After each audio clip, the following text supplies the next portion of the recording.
call to arrive. Thich Nhat Hanh used to refer to the bell of mindfulness. I don't have a bell, I have a chime. And the mindfulness that he often referred to is this idea of a homecoming. So whenever you hear a beautiful sound, it's an opportunity to pause, to breathe, to come home to this moment, to come home to this right now. What is happening right now? To come home to the impeccable magnificence that we are cultivating. To come home to the brightness of your mind and heart. To come home to curiosity, joy, and wonder. So with that, let's begin.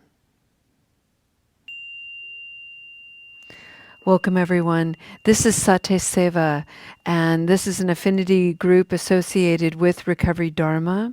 This is a practice of mindfulness where we explore 16 various mindfulness practices relative and related to spirit, body, and mind.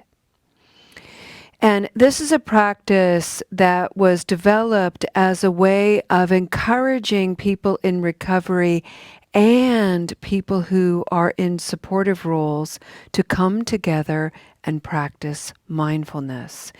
It is a way of leveling the playing field and saying, by virtue of being human, I have negative habit energy. And even while I'm a person in recovery, I'm also a person who is in a supportive role. And so I really wanted to create mindfulness practices that focused on equalizing and creating equanimity regarding negative habit energy and using the tools of mindfulness to see one another as people who are struggling, as people who are suffering, as just a collective kind of humanity. I'd like to begin our practice today by sharing with you a sentiment of loving kindness. This is a little painting, and on the back is a sentiment of metta. This one reads, "May my once protective armor soften for expressions of healing."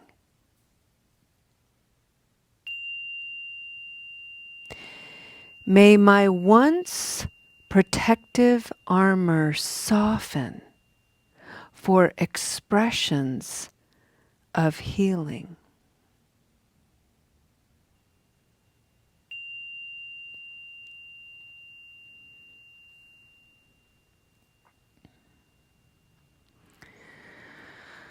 I'd like to just sit with that for a moment. And I'd like to acknowledge protective armor. And I'd like to acknowledge its value, its worth, its presence. And I'd also like to acknowledge how sometimes we forget to take it off, or part of it off, or replace it with something a little bit more supple. What was really hard and thick and impenetrable and necessary at one time may not be so now. But that is for you to decide. That is for me to decide. And that's the beautiful thing about discernment and about awareness, is recognizing, oh, I can have lots of different styles of armor. I can have some that's like, a knight, where it's really, really thick. It's really, I can't really move in it. but it really does protect me. It's a layer of shell around me, and I use it for a particular instance, but that one instance doesn't represent the whole of my life. And so in another instance, I may use armor that is nothing more than an added layer, like a shawl or a jacket. Maybe my armor is an energetic bubble that I create around myself. You get to decide, I get to decide. And the whole point of contemplating it is to recognize that every situation is unique, every person is unique, and therefore to cultivate a practice of using interchangeable protective armor.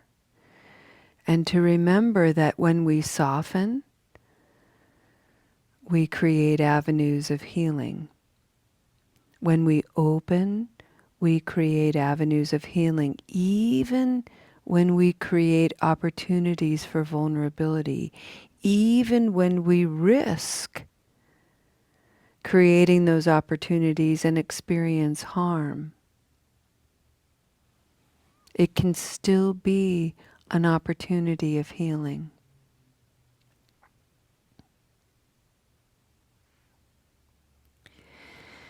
The motivation of this particular sentiment of metta, while I don't say it in this statement, it's really about cultivating receiving.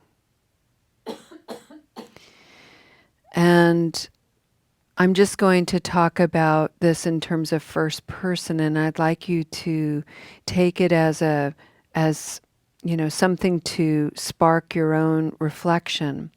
But I know that when I have really heavy duty protective armor on, it's not only reflective, but I don't actually receive very well. Nothing gets in.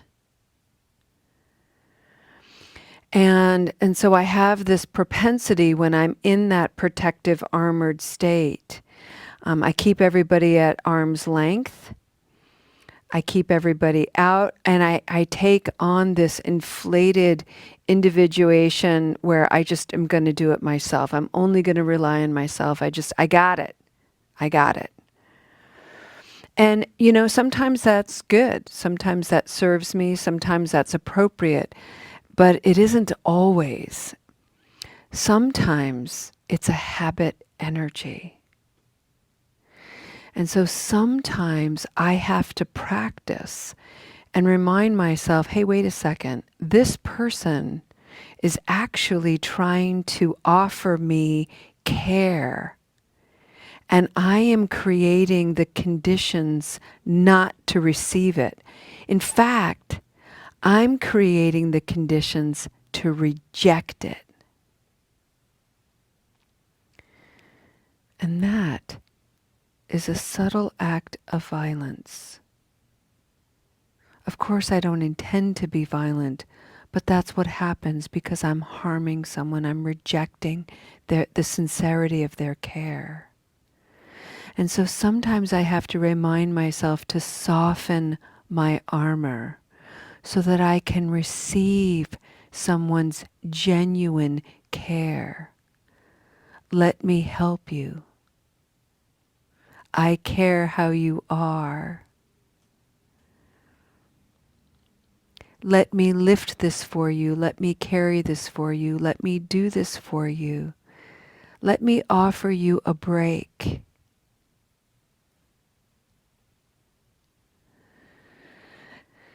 And I don't know about you, but I've been exploring this very recently, and I noticed that some of my really heavy-duty armor is connected with my pride and my can-do attitude. I'm incredibly industrious. I'm as healthy as an ox. I'm a farmer. I'm made of some pretty stocky stuff. And so I can do it. I can do it by myself. It's hard to take a break. It's hard to put it down And my pride, when somebody steps in, my pride's like, ooh, do they think I can't do it? So I really have to work on that. And I have to remember, no, somebody is seeing me in a state of distress maybe, and recognizing that I could benefit from a break. And if I'm not careful, I'm going to reject them, their help, their care, their compassion, their sincerity, and their joy, the joy of giving. If I don't receive, I deny someone the joy of giving. So that's the motivation of that sentiment. It isn't just a sentiment of metta. It isn't just a nice thought. It's a guide to live life with greater wisdom and openness, greater suppleness and care, greater connection and intimacy. May my once protective armor soften for expressions of healing. How do you receive?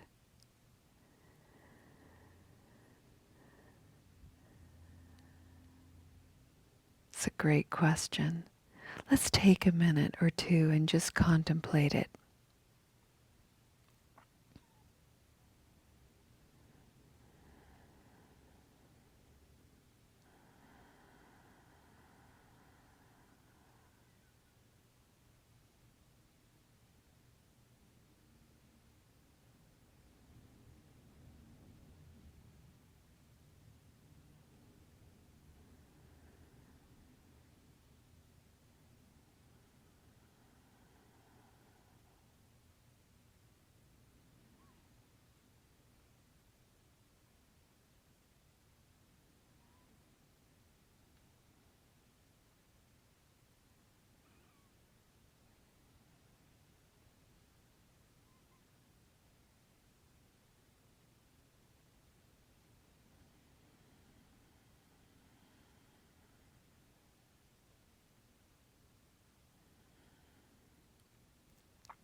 Friends,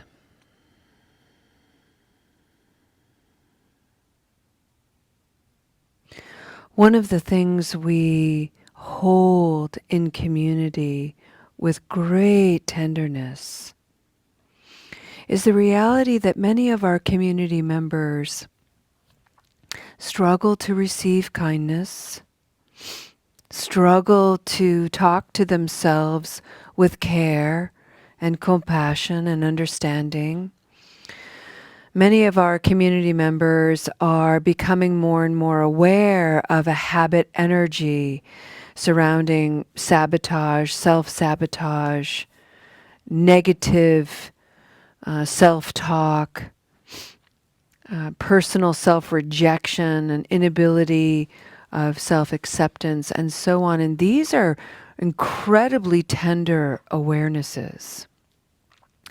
And so to come into a community that encourages self-acceptance and radical openness and all the things can feel like a giant leap.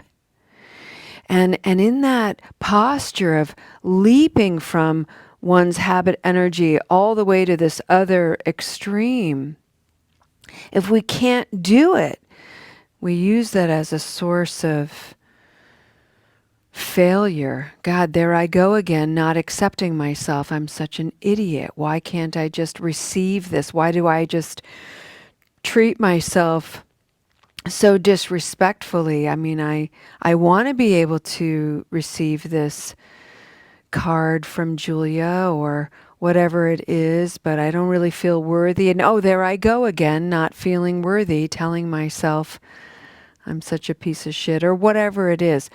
Basically, we set up the conditions where we can't win. And today, what we're going to practice, what we're going to explore in our SatiSeva practice is ambivalence, infusing this whole process with just like a little drop of ambivalence so we can lighten the whole thing up. We can remind ourselves, oh, this is a practice. I'm not going to nail it down the first time I try. And if I do, good for me. And the second time, I may fail miserably. Whoops.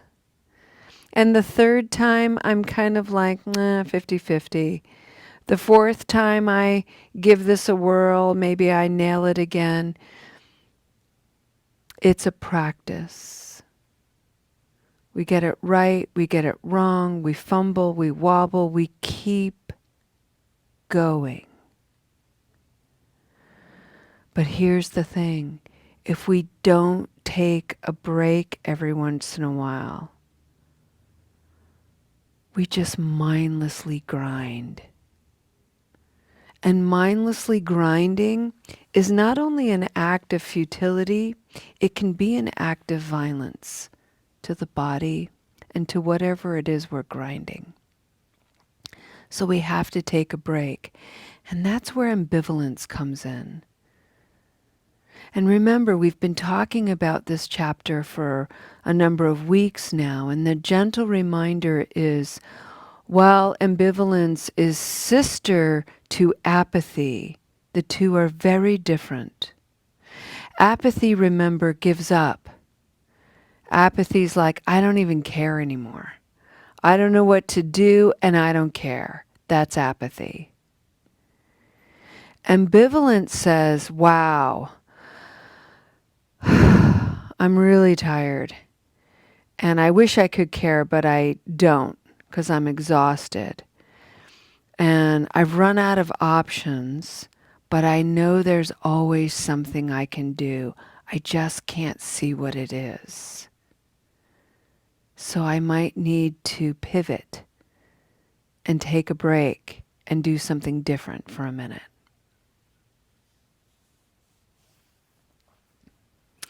I'd like to read for you 2 paragraphs from the Ambivalence chapter, and this is under the subsection of certainty. And if you're reading along, I'm on page 87, and I'm on the second paragraph of page 87. And this is being very specific to looking at supporting people who are suffering. And while I mention it relevant to people with substance use disorders, it can really be anything. Any person who's suffering, anybody who's perseverating on a particular anxiety or worry, and you're bearing witness to it and how hard that can be. And how sometimes it's just so important to breathe. Take a break. Notice something else. Ambivalence is an in-between place. There is no hard line dividing this from that with ambivalence. There is both this and that, because ambivalence understands the wonder and mystery of life just is. Life with someone struggling with substance use disorder can be both awful and okay. We may experience being upended, and we learn a lot along the way. We see our judgments. We notice where our compassion is lacking. We recognize how our expression of love can be transactional. Our loved ones are masterful teachers, continually inviting us to awaken. Bearing witness to the trials and sufferings of addiction is one of the many rough ways to awaken. When I feel frustrated and a bit lost, I go to ambivalence, and I find comfort in remembering that when my loved ones use or abuse substances, they are getting something from it, perhaps something positive. I must remember that it began that way. My loved one was likely addressing some underlying pain, whether they were aware of it or not. They tried a substance that triggered the pleasure center in the brain. It felt good, and they wanted more. My loved one was no different than the millions of people who consume alcohol every single day without severe issues. Frankly, I know that the feeling of pleasure every single time I eat cake, something I love and must tightly control. Just like my loved one, I have cravings. If I remain unaware and unconscious to the conditions of my life, then what was a pleasant sugar experience can quickly turn to pain. This is very human, and people with addiction experience the pros and cons to extremes. If you think about it, if using substances were only negatively reinforcing, I doubt so many people would continue to grasp and chase after them. Ambivalence keeps its eyes wide open and says, this is happening. How am I going to be with this? Perhaps the only thing we can do differently is to breathe with gentleness and compassion.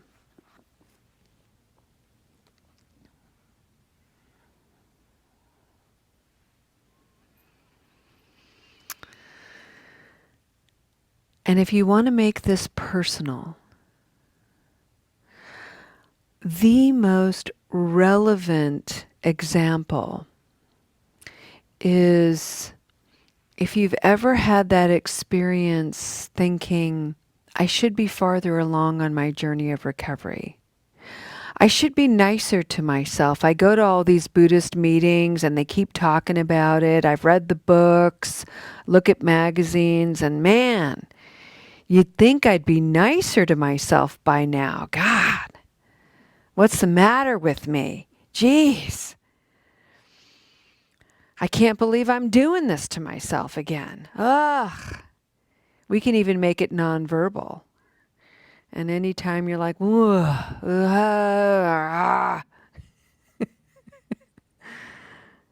That's your clue. That's your bell of mindfulness. That's your ding, ding, ding.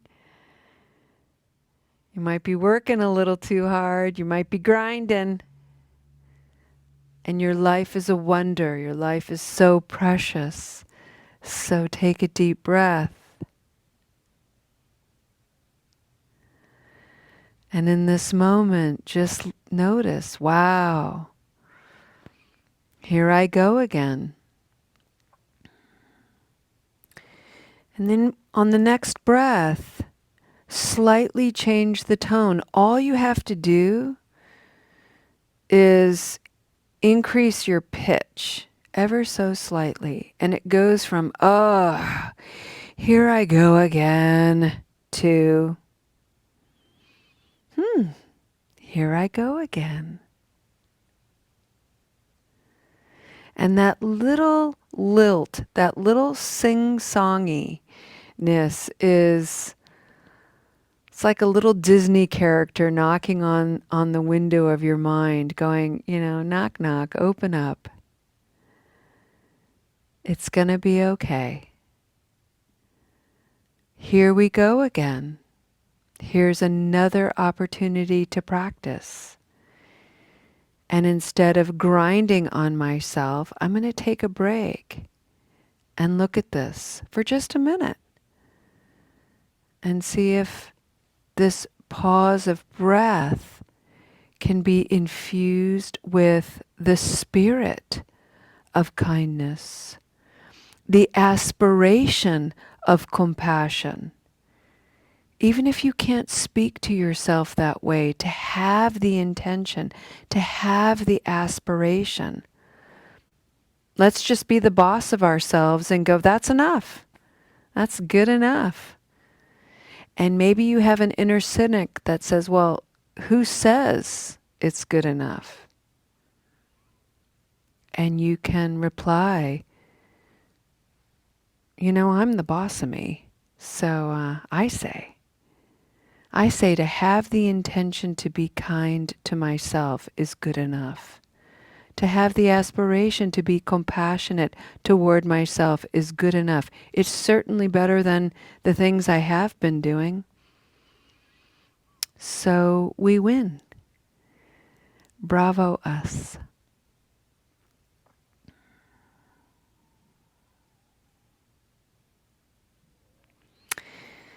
And a gentle remember, friends, apathy would treat all of this with one giant eye roll. Ugh. There she goes again. And ambivalence is like, yep, there I go again.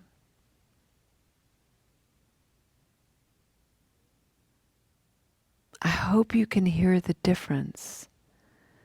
And I hope you can sense a softening in the mind and in the heart. I hope you can sense an opening, just a crack of possibility, just a little light of curiosity. That's enough. That's more than enough.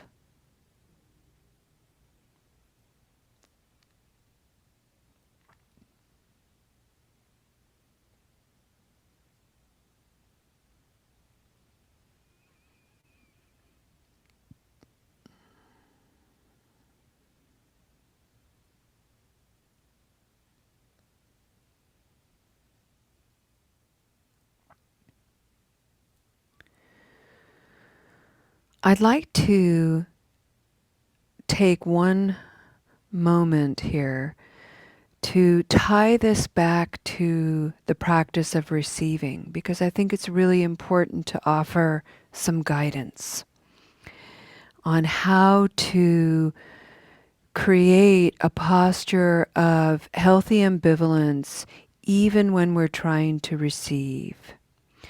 And this is a practice of really wise speech and learning how to be quite honest. And actually, it's also a practice and a posture of real stability and security in oneself. And so the first thing I'd like to instruct is to take note of your body and your posture and to really play with this and to put the body in a posture of sada, heart-led. So you want to roll your shoulders back so that the chest is open, the heart is lifted. And just take a minute to notice if you've been sitting for the last little while kind of collapsed in your belly. And don't worry if that's the way you've been, it's totally fine. But for the next few moments, see if you can sit up a little bit taller. And use your belly muscles to keep you upright. And if you're sitting on a couch or something, maybe have a pillow behind you just so that you can feel nice and tall, nice and straight in the body, and even exaggerate it so you can feel your heart lifting, like it's radiating out of your body. That's heart-led, sada. Confidence, faith in yourself. And let's say somebody's coming toward you and they say to you, you know, I see that you're stressed, see that you've been distressed, and I'd like to be helpful, and I'd like to offer to give you a ride somewhere. I'd like to, may I come over and spend an hour in your garden tidying up, whatever it is. I'd like to give you this gift as a token of my affection. I'd like to tell you that your presence in my life has brightened my life. I'd like you to know that meeting you has really inspired me to be creative, to be tender, to return to a hobby that was long forgotten, and I'm grateful and I want to thank you for that. Imagine receiving that. or trying to receive that. And imagine being aware that you can't. Like it's just too weird. It's too awkward. It's like, no, no, no. Nah, it was nothing. It's no big deal. No, it's good. I'm good. I'm fine. I'm just, really? I mean, you're way more inspiring than me. All the things that we do to kind of block, put our shields up, right? Just notice. Notice that habit energy. And just smile at it. We all do it. But the practice, and practice with somebody you trust. Somebody maybe you can even establish, hey, I'd like to practice this with you. And instead, practice saying something like, wow, I'm noticing that I want to receive those words. I want to receive that sentiment of praise and attention and kindness. But I can't. I feel my shields going up, like my brave heart shield. I can't let that in. I'm really struggling to receive that.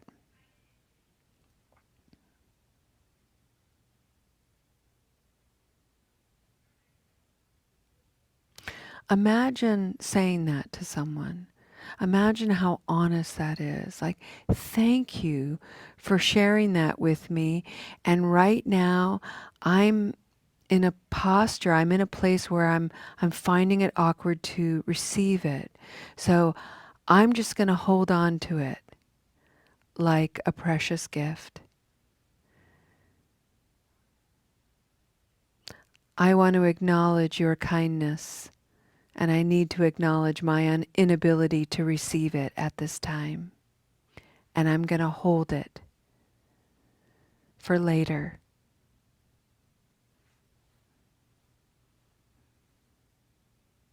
Imagine playing with that as opposed to, nah. And in the privacy of your own mind, saying things like, well, if that person only knew me and knew what a horrible person I've been in my life, if they knew my history, if they knew my past, they would never say that to me. That is negative habit energy in the form of violent speech and self-talk. And instead, we are inviting a compassionate voice that's honest, humble, truthful, and real. This is a practice, friends. And you can't practice this particular process with just anybody. You have to find another Kalyana Mitra, another wise friend with whom you can practice. But I promise, it's worth the practice to soften, to receive, to open, to share. This is a way we become resilient in finely tuning ourselves as instruments of peace.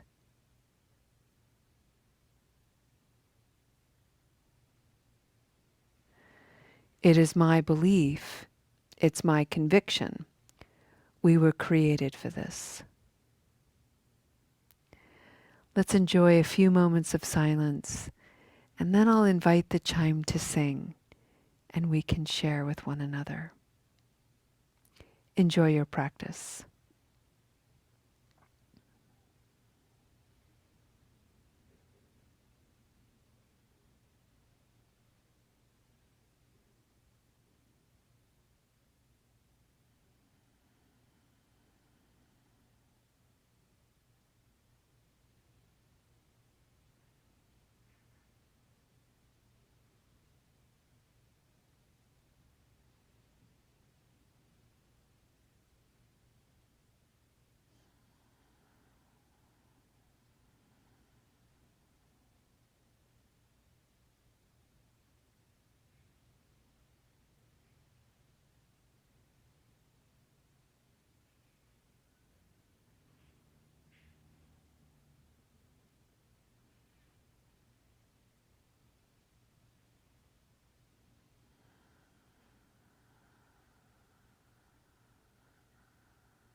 Alrighty, you beautiful. Thank you, Julia, and yeah, thank you, Sangha, for all your wonderful shares tonight. This came to me this morning completely out of the blue, and I really needed to receive it, so hopefully you will enjoy it. Titled Instructions Before Visiting Earth. In the event that you wake up and find your soul separated from Source and manifest into material form, don't panic. Your condition is only temporary. You have been selected for the opportunity of human incarnation. This 3D simulation is designed to break up the monotony of eternity by giving you a full, immersive experience as a distinct ego identity. Your body will serve as your physical avatar as you navigate a dense and dramatic reality. There will be many distractions causing you to forget your true nature and origin. You'll experience a range of emotions, from joy to loneliness to despair. But remember, no matter what trials and traumas you encounter, your soul remains perfectly safe. At times you may feel lost or afraid. This is totally normal. If you ever need guidance, simply slow down your busy mind and bring your awareness to the quiet place inside yourself. On this planet, nothing is permanent. People and things will come and go. You will fall in love and form sentimental attachments, only to lose everything you hold dear. So cling to nothing too tightly, even yourself.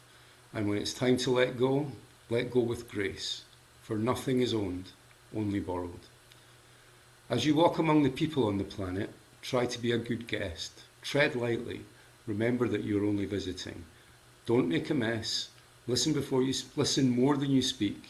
Give more than you take. Don't keep your soft heart locked inside a glass cage, protected from wear and tear.